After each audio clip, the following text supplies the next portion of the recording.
പണികളൊക്കെ കുറവാ, മൊത്തം കുറവാ, ഒരു രക്ഷയില്ല. പേട്ട പിരിവ് എന്ന് പറഞ്ഞിട്ട് ഇപ്പൊ വലിയ തുകയൊക്കെ ചെയ്യുന്ന അപ്പൊ കുറെ വണ്ടിക്കാരെ അങ്ങനെയും വരുന്നില്ല, ഇതിൻ്റെ ഉള്ളിൽ കയറുന്നില്ല. യൂണിയൻകാരെ ആവശ്യമുണ്ട്, പക്ഷെ പണിൻ്റെ ഇല്ലല്ലോ. ഞാനൊക്കെ വരുന്ന സമയത്ത് രണ്ട് സൈഡിൽ ഒരു ആറ്റം വരെ ഉണ്ട്, ഈ അറ്റം തൊട്ട് ആറ്റം വരെ ഉണ്ടാവും. 8 മണിയായാലും പണി ചെയ്യാറൊന്നുമില്ല. മാറ്റം വരെ ഇപ്പൊ നമ്മള് സംസാരിച്ചിട്ട് കാര്യമില്ലല്ലോ. പുറത്ത് കച്ചവടം തുടങ്ങിയതിന്റെ എല്ലാം പുറമേക്കാ പോണേ. കൂടെ വണ്ടി വരലും കുറവും.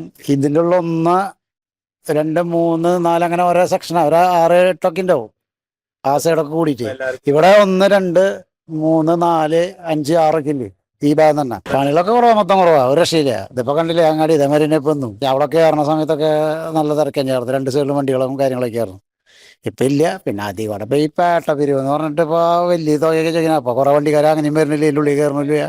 അങ്ങനെയൊക്കെ ഇതിന്റെ എല്ലാ പ്രശ്നങ്ങളും ഉണ്ട് മൊത്തം. ഇപ്പൊ കണ്ടില്ലേ ഇതന്നെ അംഗം. എന്നാലും വിശേഷമായാലും ഏത് ദിവസമായാലും ഇപ്പൊ ഇങ്ങനെ തന്നെയാണ്. ഈ കൊല്ലം ഓണത്തിനൊന്നും അധികം വണ്ടികളില്ല, പഴയ കാലത്തെ മാതിരിയൊന്നുമില്ല. പുതിയത് ഇപ്പൊ എന്തെങ്കിലും ഇങ്ങനെ മരണപ്പെട്ടാൽ അങ്ങനെയൊക്കെ ആശ്രിതന്മാരെ ഒരു ഇതുള്ളൂ. മറ്റേതിലൊന്നും വരണമൊന്നുമില്ല എന്നാണ് എൻ്റെ അറിവ്. വഴിപണിയക്കാരെ ആവശ്യമുണ്ട്, പക്ഷെ പണിൻ്റെ ഇല്ലല്ലോ. പണി വന്നു കഴിഞ്ഞാൽ പണിയാൻ നമ്മൾ തന്നെ വേണം. ഇവിടെ നിന്ന് തന്നെ കുറെയൊക്കെ പുറത്ത് പോയ കച്ചവടക്കാരുണ്ടല്ലോ, അപ്പൊ അവിടെ നിന്ന് അവര് സപ്ലൈ ചെയ്യുമ്പോൾ പിന്നെ അവര് മറ്റു ചില്ലറ കടക്കാർക്ക് എത്തിച്ചു കൊടുക്കുന്നുണ്ട്. ഞാനൊക്കെ വരുന്ന സമയത്ത് 2 സൈഡിൽ ഒരു ആറ്റം വരെ ഉണ്ട്, ഈ അറ്റം തൊട്ട് ആറ്റം വരെ ഉണ്ടാവും. 8 മണിയായാലും പണി ചെയ്യാറൊന്നുമില്ല. ഇപ്പൊ 5 മണിയാകുമ്പോഴേ ഓരോ പൂളൊക്കെ കഴിഞ്ഞ് പോയി. മാറ്റം വരെ ഇപ്പൊ നമ്മള് സംസാരിച്ചിട്ട് കാര്യമില്ലല്ലോ. നമുക്ക് സാധനങ്ങൾ ഇവിടെ വന്നാലല്ലേ നമുക്ക് പണി ഉണ്ടാവുള്ളൂ, അല്ലെ പണിയില്ലല്ലോ.